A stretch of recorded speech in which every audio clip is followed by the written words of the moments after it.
afternoon, everybody. This is Debbie Q at The Right Shoe.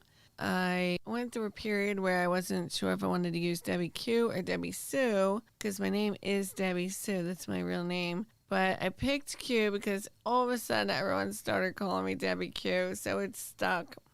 The Right Shoe works. It's here. It's for good.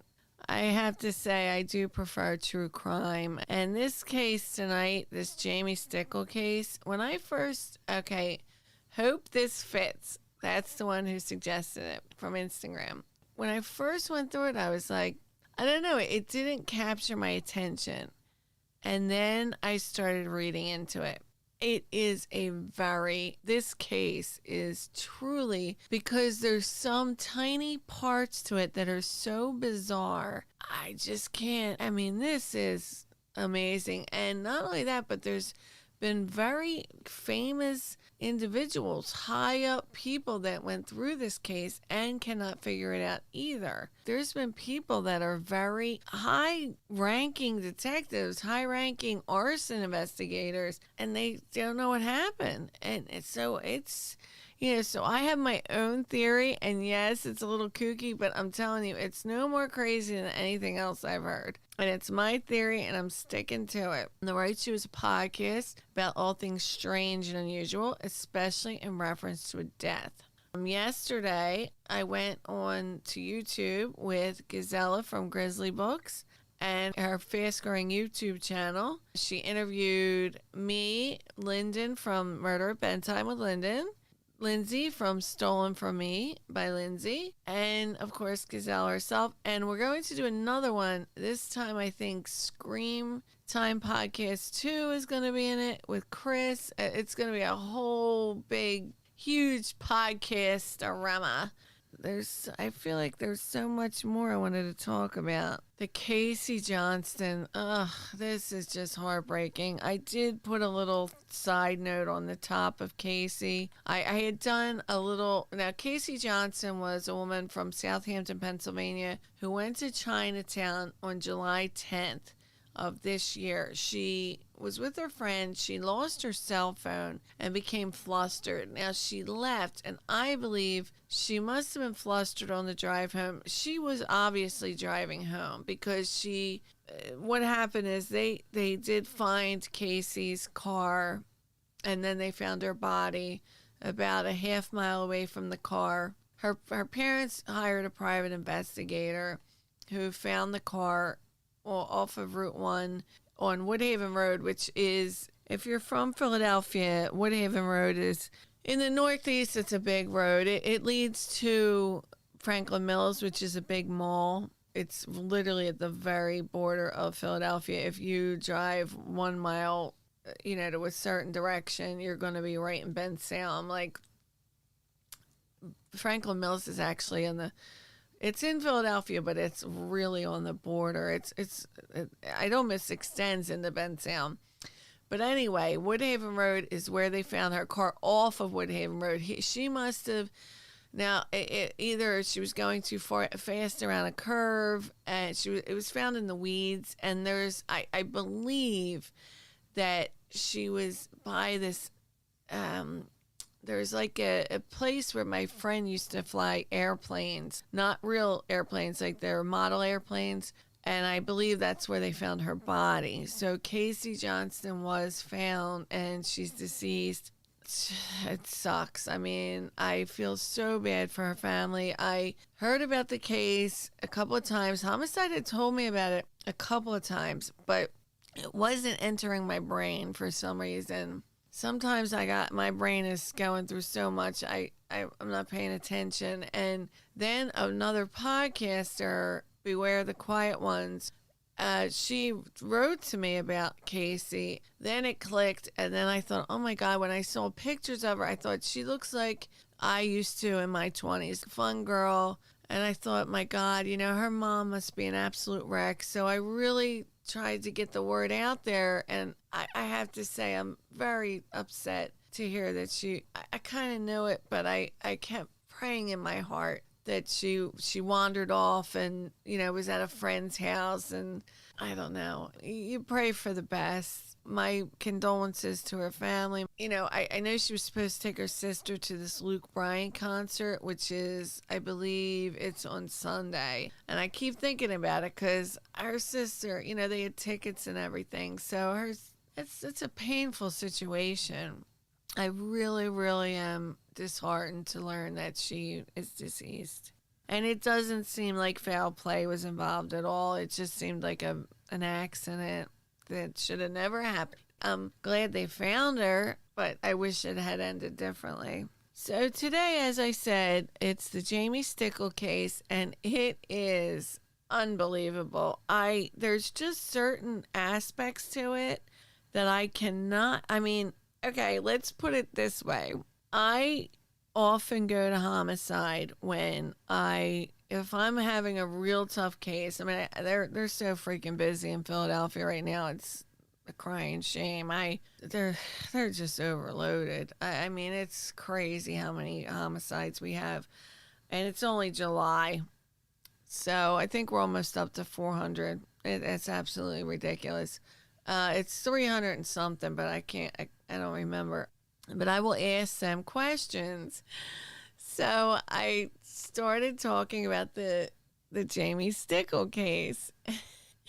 And I can tell, like, because they have these definitive, hard-ass answers. Like, you know, it's just funny how they talk and stuff. It's just I can't explain it, but they have a certain way of talking or answering you. Like, this is it. This is the answer. You know, like, there's no arguing with them. Well, I was telling them this case, and they just started getting pissed because, you know, as I'm explaining it, I can hear them like, what? And then, you know, and I'm telling them, and I'm like, no, but then this happened, and they're like, you could just tell that it was baffling. And there was good points that they did raise, which I will raise here. And I did ultimately come up with something, you know, but I'm telling you, this is a tough one. Jamie Stickle, she lived in Pittsburgh, was a 33-year-old woman. She was a lesbian who was very active in the LBGTQ community. And she actually was from Uniontown, which is pretty close south of Pittsburgh, but it's not far. But she moved to Pittsburgh to be with her girlfriend. So they moved into this place. It was on the second floor. It was called George Warhala Scrap Metal, and it was on Chesbrough Street. Now, I did live in Pittsburgh for a while, so I know some of the streets, but I don't know all of them. I lived in an area called Oakland, so I'm very familiar with like Fifth Avenue, Forbes, any place that was near the University of Pittsburgh, I'm very familiar with. Oakland I loved it. It was not like it was supposed to be one of the bad neighborhoods of Pittsburgh, but it didn't seem that bad to me, other than our cars, like, constantly. I lost about 10 antennas because everyone was always, you know, today there are no antennas sticking up, but back then you had antennas that stuck up out of your car, and I lost about 10 of them because everyone was always ripping them off and putting them on their car, probably. Beyond that, and then there was one other incident that I do want to bring up, and that has to do with her being a lesbian. In that, okay, I don't want to get ahead of myself. Now, so Jamie Stickle moved to Pittsburgh to be with her girlfriend, and she was like an activist. I mean, and not only was she an activist with the LBGTQ community, but she also, if she knew somebody was down on their luck, that she would help people no matter whatever she could. She was very charitable. She was with charities. She was very prominent. She would help. Like I read where she helped out people getting, you know, housing, or she would just do that extra mile to help people. So she was a nice girl, and everyone loved her. I mean, she was a bartender. You know how bartenders are. They're affable. That's why they're bartenders. And most people that have good personalities tend to go towards that job. My dad was a bartender, and And he made a fortune because he just had that knack. People, when you have that gel with people, it's easy. So she was well liked, and she worked at a bar called Sidekicks. The person that owned Sidekicks was named Scott Noxon, and he would be a part of this night of horrors. It didn't end well for Jamie, and this was on the night of February 8th, 2002. I lived in Pittsburgh in 1995. So that was only 7 years apart, because there's an important thing I wanted to talk about. Now, it's 2021. So 1995 was closer to 2002 than we are to it now. Because when I lived there, gay people were not welcomed, and the gay community was not even there. I mean, if they were there, they were underground. They just weren't accepted, and they weren't. I mean, I lived in a neighborhood that was so-called one of the neighborhoods that were more laid back, and I had my next door neighbors. We lived on a third floor of an apartment building, and my neighbors were gay. They were a couple. They lived there for years, and their car was constantly my antenna would get ripped off. Their car was constantly getting the windows smashed. I don't like this word. I'll spell it out because I hate to even use it, but FAGGOT. They would write that on their windows in soap. They were constantly, it was to the point where they had to park, because there was a parking lot down below, and it was so convenient. You just had to pay the owner of the apartments $40 a month or something, and he would allow you to park there. Otherwise, you had to park on the street, which was a nightmare. And they actually had to park very far away, and ultimately they would move out of Oakland because they were so harassed there. It was truly disheartening to watch. They were the nicest guys. Back in 1995, the gay community was very much just vilified. So that's why I was thinking this could have, that sticks in my mind when I read this whole story. So she was an activist. Now, February 8th, she finished her shift at Sidekicks, which I said was owned by Scott Noxon.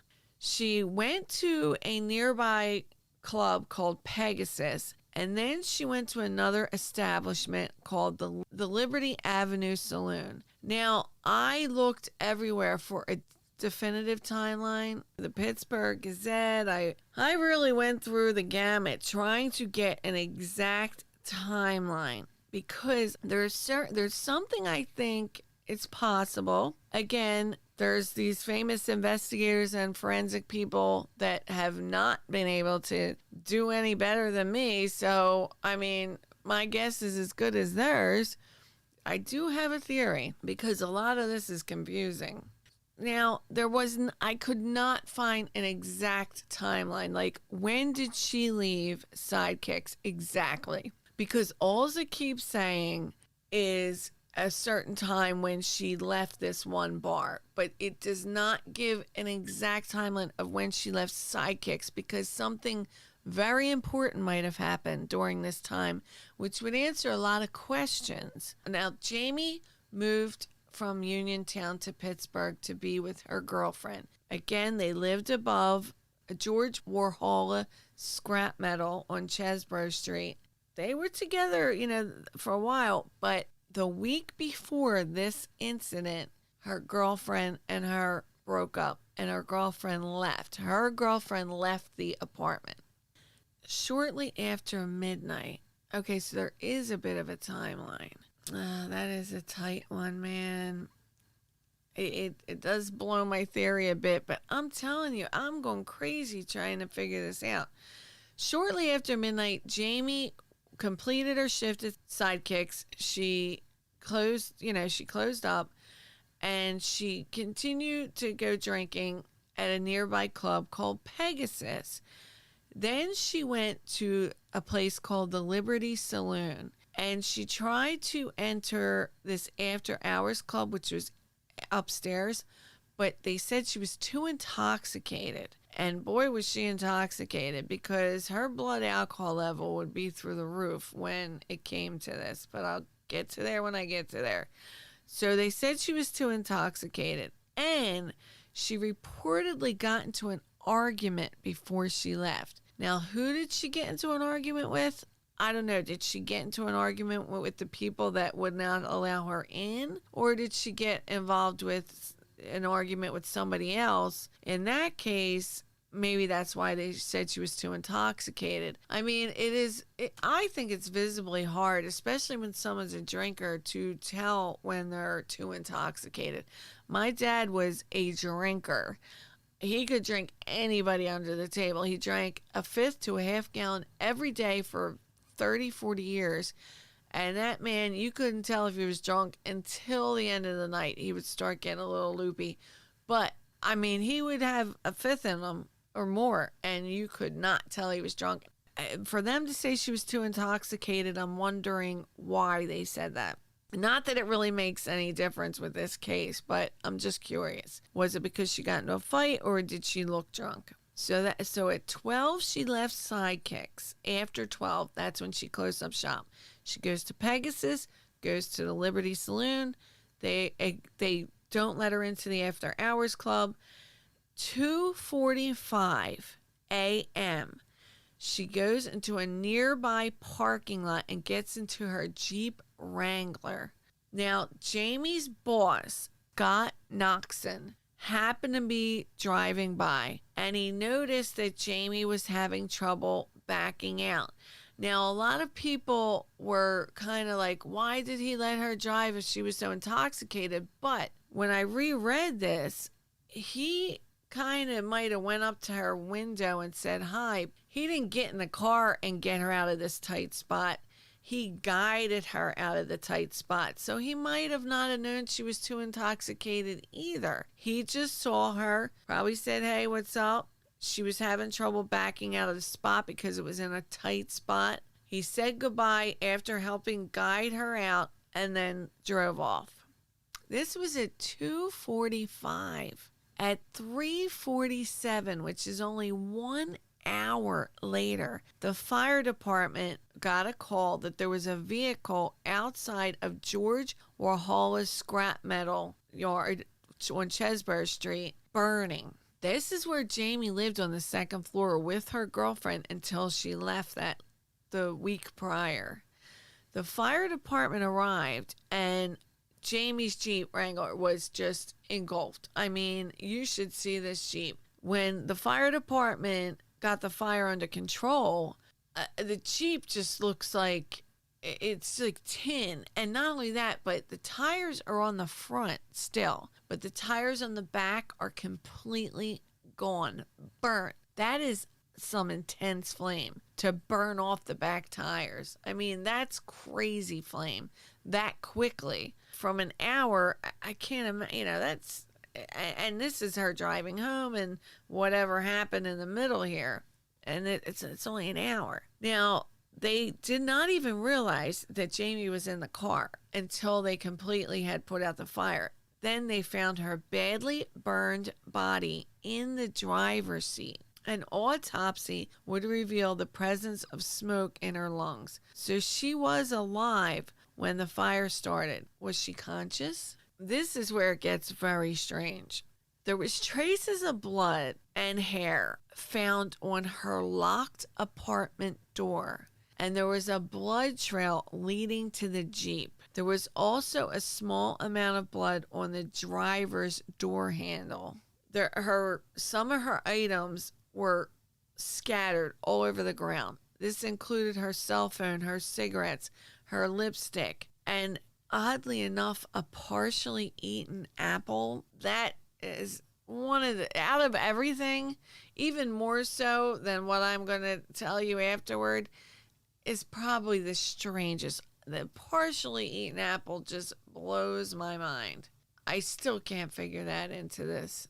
It's oh my God, that partially eaten apple is just, where the hell did that come from? Unless it fell out of her car, I don't know. Her body was burned so badly that they couldn't do any tests. They couldn't tell, when she was brought into she was obviously dead when they brought her DOA, when they brought her into the hospital. And then they probably brought her to the morgue to get the autopsy done. Now the coroner could not tell how she died. They couldn't see any noticeable marks like of anything because she was so badly burned. A blood test would show that her alcohol level was 0.25, but her urinalysis was 0.28 because some people were insinuating that somebody poured alcohol down her throat, which is not only, I don't know, that's strange to me, but believe me, I'm sure stranger things have happened. But since her alcohol level, the blood and the urine mix, it's pretty certain her alcohol level was just that high. That is 3 times the legal limit. And her urinalysis was actually a little over 3 times. That's a lot of alcohol. But if she was a drinker, that's not out of control. That's not in a comatose stupor. Since the legal limit in Pennsylvania is 0.8, some were speculating that, but I don't even give that any credence. I just don't. It matches. The blood and the urine matches. So, you can't pour it all the way down to when she's ready to go to the bathroom. It's just, that doesn't even make sense. This is the baffling part. Now, the investigators, and they had like insurance investigators come out, that did arson things and such. They could not figure out how this fire started. There was evidence that an accelerant was used, but they did not know what type of accelerant. It seemed obviously that it was started being in the rear of the vehicle because the tires were completely burned off, but the front ones were fine. And of course the fire was intense enough that, they couldn't tell anything. I mean, they couldn't study her for any evidence that was on Jamie. It was gone. Now, the keys to Jamie's apartment were on the Jeep's floor. Jamie's landlady, Maria Warhola, whose husband owned the George Warhola scrap metal shop, believed that the keys were a spare set she had given to Jamie on a previous occasion when she had accidentally locked herself out. But some time would go by and Maria actually found those spare set while cleaning out her husband's office. In November of 2002, Maria was cleaning out Jamie's apartment when she came across a set of keys on top of the refrigerator, which belonged to the Sidekicks bar. It was initially suspected that Jamie was attacked at her apartment door after she arrived home.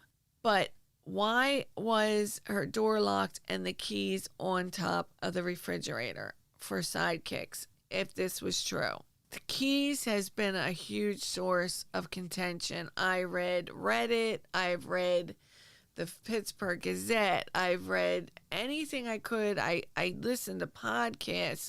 The Trail Went Cold was an excellent source of material for this because I read a lot of things and I did not hear about this apple until I listened to The Trail Went Cold. So for that, I thank the host because that to me is out and out bizarre. I mean, what the heck? Where did an apple come from during all of this? Now, first of all, this is unbelievable.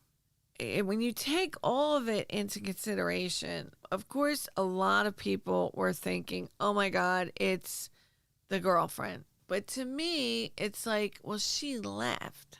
So I don't know, like she left the apartment. Although I'm getting way ahead of myself. Okay, so the police ruled this undetermined because they had a lot of investigators. They had Joe Myers. He was actually on the case at the time. He's retired now.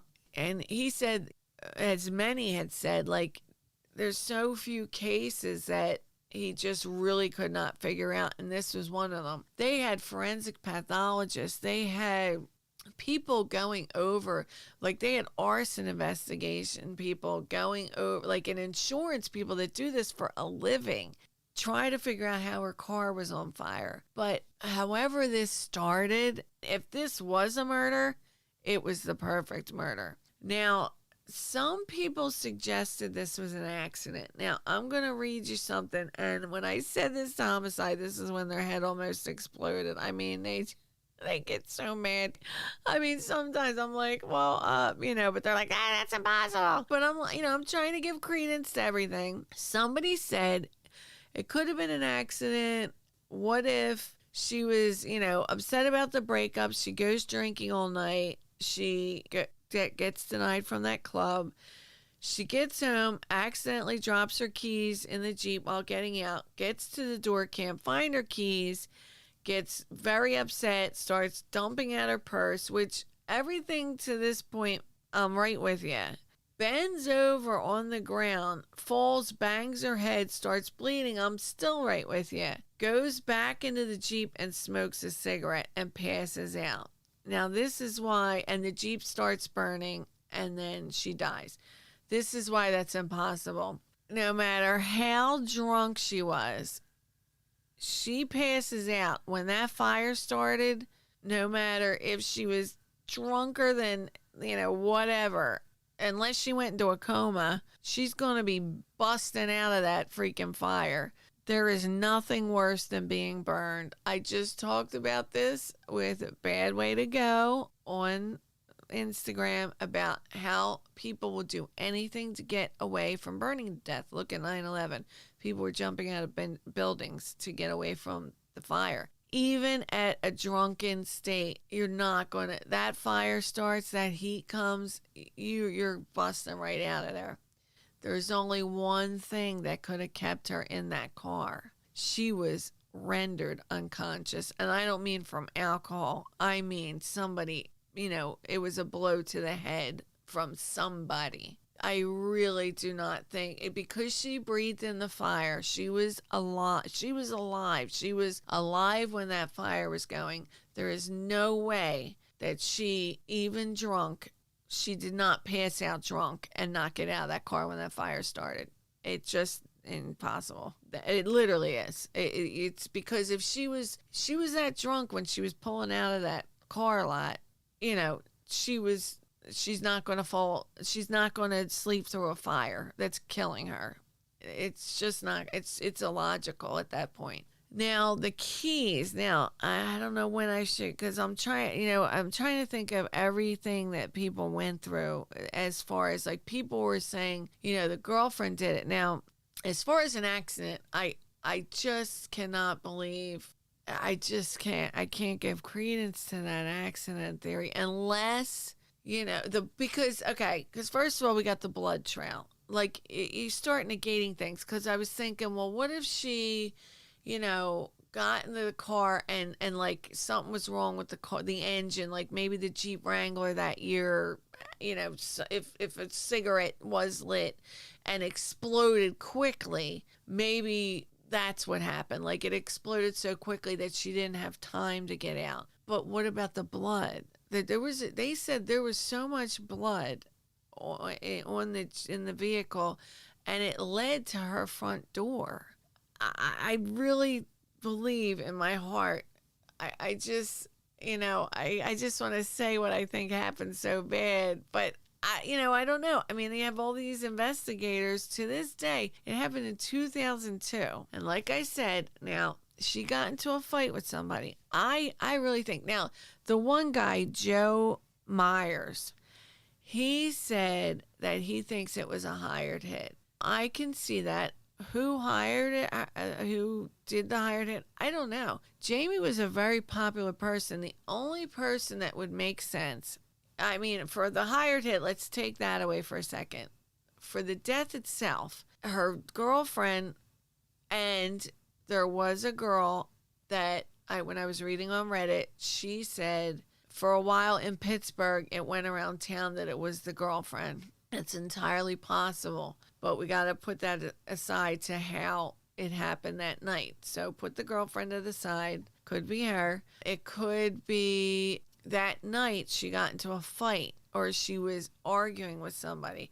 Now, if it was the people at the bar, I definitely don't think they don't care if someone's too intoxicated. They're not going to kill her for that. But if she got into an argument, because it never is clear who she was arguing with, and I think even Joe Myers said it was never clear who she was arguing with, somebody that did not, like, if it was a hate crime against gay people, as I said, when I lived in Pittsburgh in 1995, there was no gay tolerance at that time. Not that I was aware of. I lived there for a year, and I saw nothing but hate for those guys that lived next door to me. I mean, they really had it rough. I felt so bad for them. They were the nicest guys. Back then, I will admit, like, they smoked weed with us all the time. I don't smoke pot anymore. I don't, but I used to. I like the tinctures and stuff now, but I used to smoke a lot, and they always had weed, and they were just like, really cool people. Like, hey, Deb, you want to smoke? Can I see, because we had this Pulp Fiction poster, and they seen it when I opened my door one day, and they were like, oh, can we see that? Like, they were just cool people, but they got nothing but hate there. So maybe whoever she got into argument followed her home. It's that's a tough one, because they would, that guy Scott Noxon, he had gotten her out of that tight spot, but could they have? That's why the hired hit, when you eliminate all else, it fits. Everyone keeps bringing up the keys that were on top of her refrigerator, like her door was locked. Now, the woman was talking about, now there was keys on the floor, so she thought that was her spare set. Now, it says the keys to Jamie's apartment were found on the Jeep's floor. Now, did she have another set of keys? But she found those keys. The landlord found those keys. So her keys to her apartment were on the floor. I'll tell you right now what I think happened, and I really do. So if the keys were on the floor, her spare set to the apartment, I'm assuming that the keys to the car were in the ignition. It doesn't say otherwise anywhere.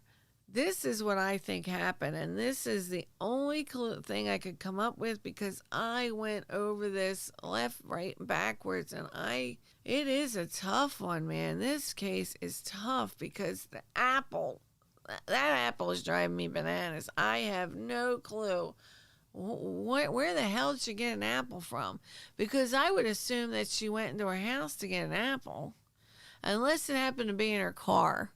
Maybe she was eating it from the bar. This is what I think might have happened. Now, Pittsburgh is a relatively small city, and they said that the distance from, somebody had Google mapped it, and the distance from the Sidekicks to the Liberty Saloon to the Pegasus, they're all relatively close to each other. Now, I did live in Pittsburgh, and it wasn't that darn tiny. It took some time, because there was traffic. Pittsburgh was trafficy. So even to get, our friends lived in a certain part of Pittsburgh, it took a little bit to get from Oakland to their house. But it's the only thing I can think of. And this is what I think happened. And this is what I'm sticking to, because this is a tough one. And may I say, on a side note, that Andy Warhol does have a strange connection in this, oddly enough. Yes, that Andy Warhol. The guy who owned the building, George Walhalla, and his wife Maria, who owned the building where Jamie lived, George was actually the nephew of Andy Warhol. It's just, as the family name, Andy Warhol must have lopped off the A. So it was Andy Warhol. It probably just sounded cooler, I guess. But George was his nephew. So that's just a little side note. That was interesting that Andy Warhol figures in this.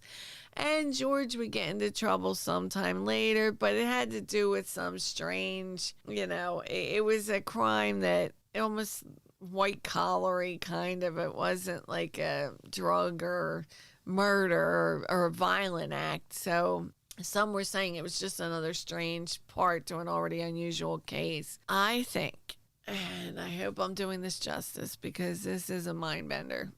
Jamie Stickle, if she was like me and completely insane, when I have keys or when I'm close to my house, like say I was at a bar and I had a set of keys to that bar and I could, and I know I'm going to go out drinking or partying, I would have rushed home and just thrown the keys in. Maybe Jamie went home, went in to put the keys away. Like, I'm going out for the night. I don't want to lose these keys.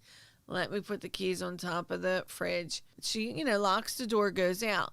Because the one thing that people keep saying is otherwise there would have been blood. If she was in her house that night, if she had made it into her house, whoever got her, I mean, there would either be a scuffle. If she had answered the door, they wouldn't want to do it outside. It was already bad enough that they were doing this outside. So they would have done it in the house. There would have been blood or some sort of chaos in the house. There was nothing in the house. I believe she came home at some point, even though, yes, midnight to 2:45 is a tight squeeze, but maybe she thought she was going to be out later. She was denied access to the other place.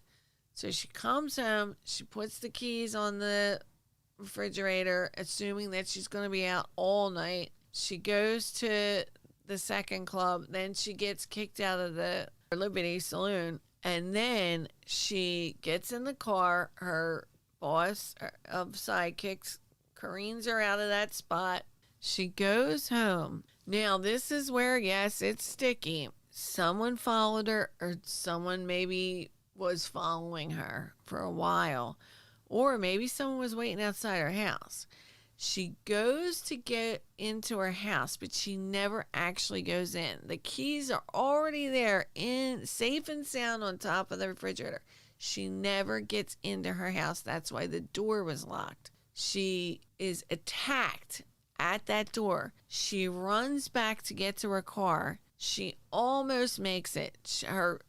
There's somebody's pulling at her. Her purse erupts. That's why this stuff's all over the place. The apple, I don't have an excuse for the apple. I have no clue. I have no clue. An apple's driving me crazy. But it's the only thing I have. She gets into the car and, she almost makes it. But this person either punches her in the head or gets her with a hammer, bludgeons her, or... Okay, while she's outside the car, they get into a scuffle. The purse flies all over the place. The apple, that apple, I don't know.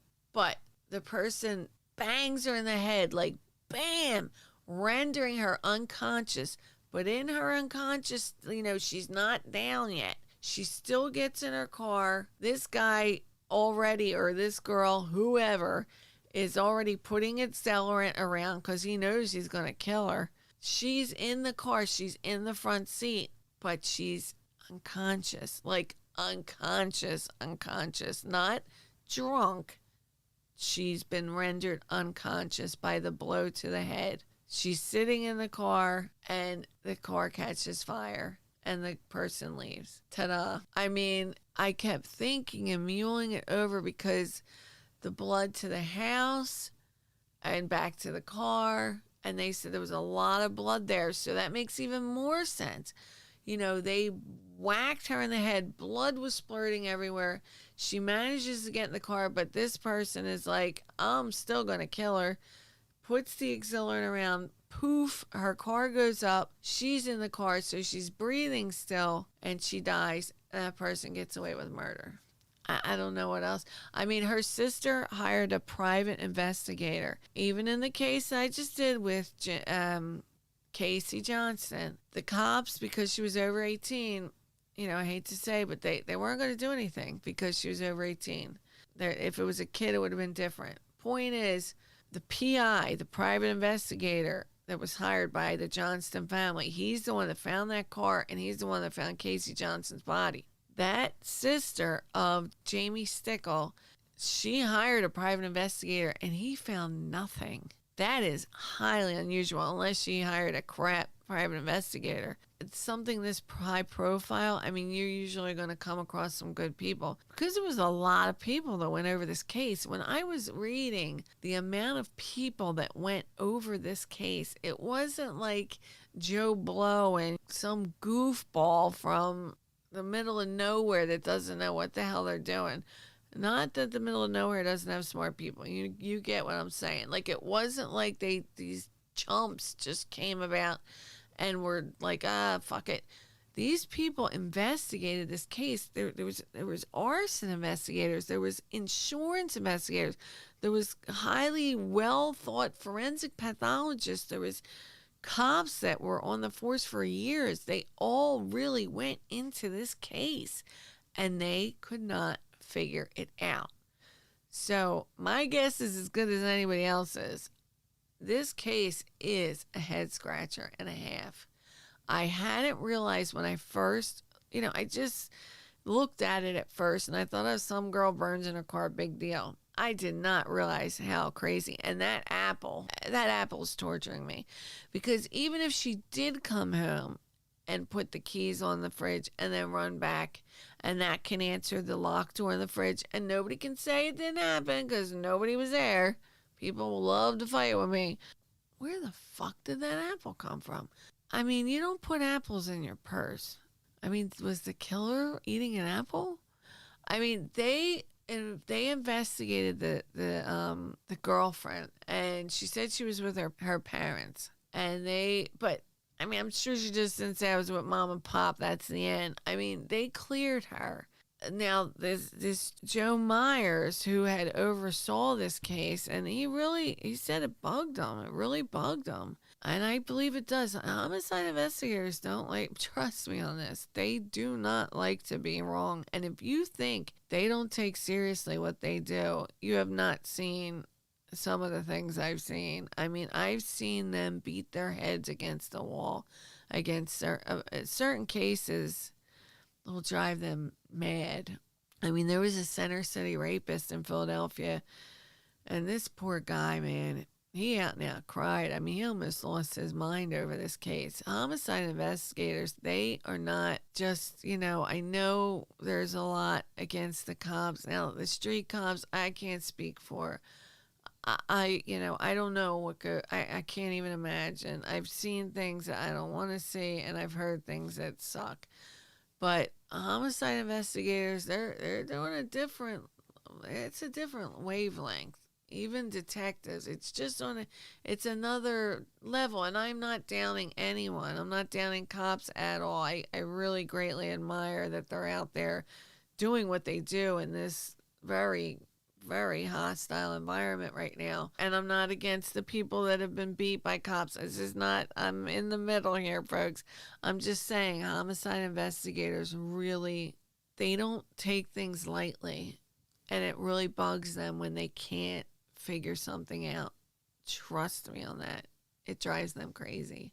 I hate to say, I don't think this case will ever truly be solved because there's no DNA. There's nothing. I hope I went over that well, because this case is really weird.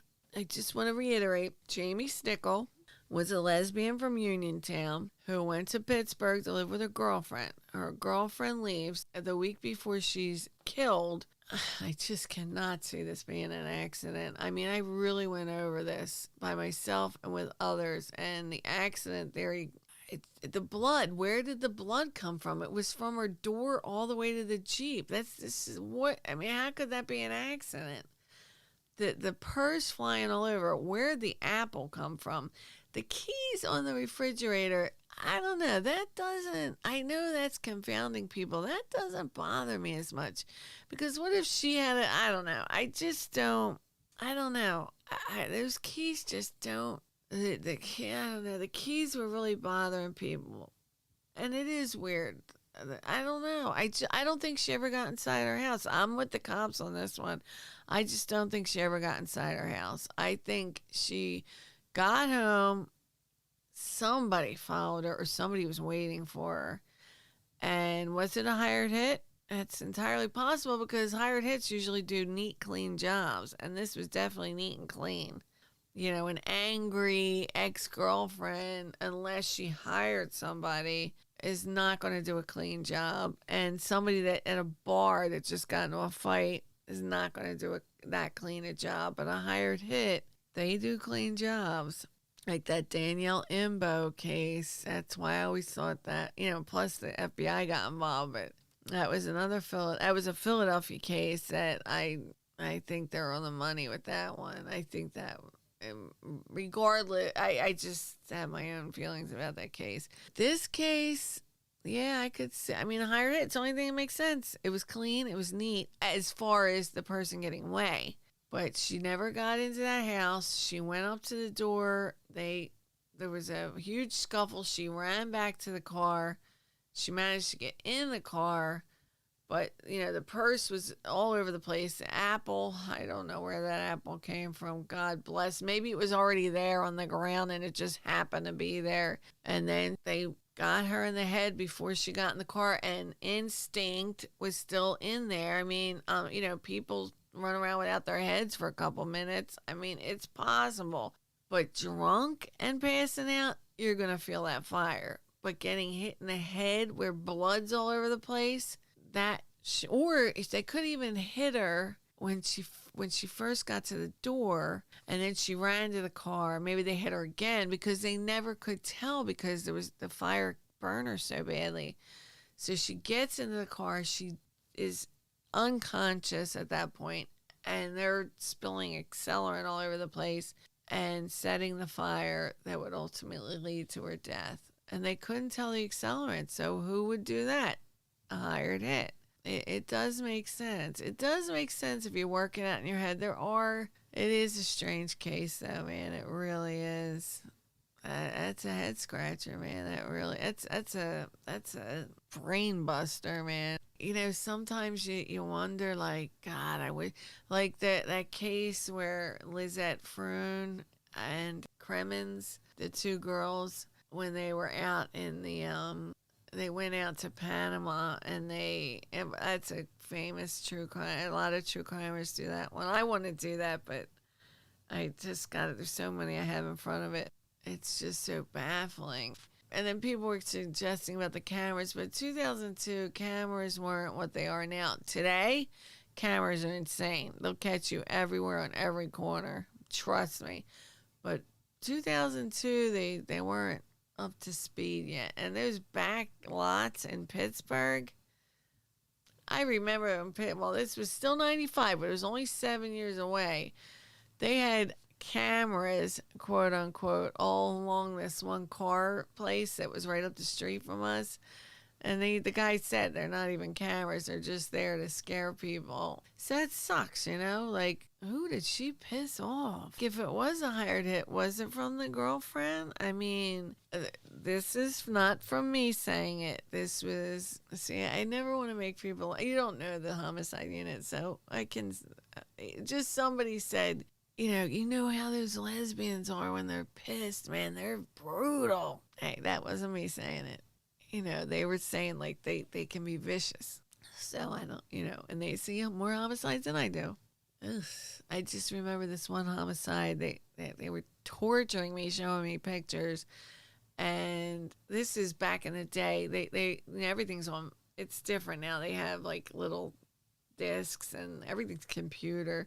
But back then they had pictures. They had pictures of, like, this one girl. My God, she went from, like, being gorgeous to a crackhead, and they showed each arrest photo that burned into my brain. It was the worst. I still can't get that out of my head. She looked so terrible in the, like, 11th picture, but she kept getting arrested.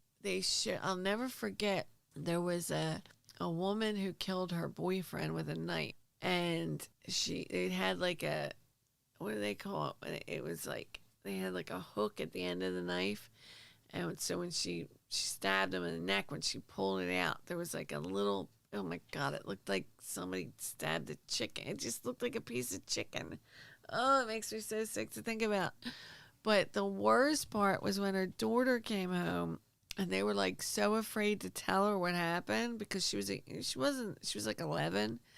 And they said, your mom, something happened between your mom and her boyfriend. And she was like, what? And they said, she killed him. And she was like, oh, I can believe that. Like, they said she was so nonchalant about it. Like, they were like, what? Your reactions of people are surprising. I'm just going through things because I'm trying to, make sure I said everything. And my dog, when he is not with me, boy, does he get ticked. Whew. He will scratch that until the door busts open. So I'm just rambling now. That's the Jamie Stickle case. I hope I did it justice. As I said, I was on the Grizzly Books Gazella on YouTube, Grizzly Books. And I had so much fun. It was a great time. And I hope all people will go and check it out. It was me, Stolen from Me by Lindsay, Murder at Bedtime with Lyndon, and Gazella from Grizzly Books. So the four of us chatting away, having a blast. It was fun. It really was. And I got mostly all my videos on YouTube, but I'm still really into the podcasting world. I like the way it rolls, the taping, and maybe one day. For now, this is Debbie Q, and I did have a listener suggest, actually, when I was on the Grizzly Books, Madeline McCann. McCann, is that how you pronounce her last name? The young girl that, remember, her mother didn't lock the door and they were checking on them. I think I don't want to say where they were because I don't remember off the top of my head. I always wanted to do the Caddy Cabin Murders, but they've been so overdone lately. I think I'll wait on that. Keep coming. Keep the suggestions. If you have a suggestion, just email it to me, DebbieQ at therightshoepodcast.com, or Instagram, The Right Shoe Podcast, ____. Sorry, it was 2. If you only do 1, it won't come up. That's The Right Shoe Podcast, ___. I don't know why I did 2. It's very confusing. But that's me, and that's it. This is Debbie Q at The Right Shoe, and have a nice night.